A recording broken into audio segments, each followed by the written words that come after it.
Hello food lovers, welcome to cooking world. ఈ రోజు మన ఛానల్లో స్పెషల్ రెసిపీ ఏంటంటే అదిరిపోయే జీడిపప్పు ఉప్మా గోధుమ నూనె. చాలా సింపుల్ అండ్ చాలా టేస్టీగా తినే కొద్ది తినేలాగా ఎలా తయారు చేసుకోవాలో చూద్దాం. ఇంకా లేట్ చేయకుండా ప్రాసెస్ లోకి వెళ్ళిపోదాం. ఫస్ట్ స్టవ్ వెలిగించి పెద్ద కడాయి పెట్టి కడాయి కాసేపు వేడెక్కాక ఇందులోకి కొద్దిగా ఆయిల్ వేసుకోవాలి. ఆయిల్ కాసేపు మరిగాక ఇప్పుడు ఇందులోకి బొంబాయి ఉప్మా రవ్వ నూక ఉంటుంది చూసారా, అదైతే వేసుకోవాలి. ఇప్పుడు ఈ నూకని లో టు మీడియం ఫ్లేమ్ లో పచ్చివాసన పోయేంత వరకు బాగా వేపుకోవాలి. ఇప్పుడు ఈ నూకని ఒక పెద్ద గిన్నెలోకి తీసేసుకుని తర్వాత అదే కడాయిని మళ్ళీ స్టవ్ మీద పెట్టి 1 టేబుల్ స్పూన్ నెయ్యి అయితే వేసుకోండి. ఈ నెయ్యి బాగా కరిగాక ఇందులోకి కొద్దిగా వేరుశెనగ గుళ్ళు వేసి ఇవి పచ్చి వాసన పోయేంత వరకు బాగా వేపుకున్న తర్వాత ఇప్పుడు ఇందులోకి కొద్దిగా ఆవాలు అండ్ కొద్దిగా పచ్చిశనగపప్పు అయితే వేసుకోండి.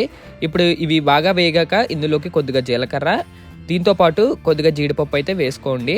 ఇవన్నీ బాగా వేగాక ఇప్పుడు ఇందులోకి చిన్నగా కట్ చేసి పెట్టుకున్న ఉల్లిపాయ ముక్కలు, దీంతో పాటు కొద్దిగా కరివేపాకు, వీటితో పాటు చిన్నగా కట్ చేసి పెట్టుకున్న టమాటా ముక్కలు అండ్ వీటితో పాటు చిన్నగా కట్ చేసి పెట్టుకున్న అల్లం ముక్కలు అండ్ వీటితో పాటు చిన్నగా కట్ చేసి పెట్టుకున్న పచ్చిమిర్చి ముక్కలు ఇవన్నీ వేసేసి ఇప్పుడు ఇవన్నీ పచ్చి వాసన పోయేంత వరకు ఉల్లిపాయలు ఇవన్నీ బాగా మగ్గేంత వరకు మనమైతే కాసేపు లో టు మీడియం ఫ్లేమ్లో బాగా వేయించుకుని తర్వాత ఇందులోకి తగినన్ని వాటర్ అయితే వేసుకోవాలి. మనం ఉప్మా ఎంత తయారు చేసుకుంటున్నామో దాన్ని బట్టి అయితే వాటర్ వేసుకోవాలి.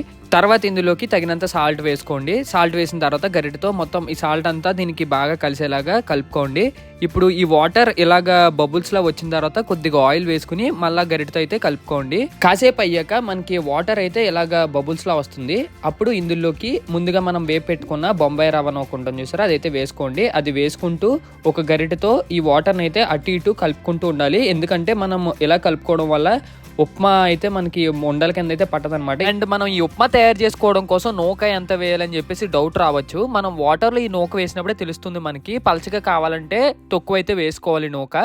ఫైనల్గా కొద్దిగా నెయ్యి అయితే వేసేసుకుని మళ్ళీ గరిటతో కలిపేసుకుంటే అదిరిపోయే ఉప్మా అయితే రెడీ అయిపోద్ది అనమాట, జీడిపప్పు గోధుమ నూక ఉప్మా.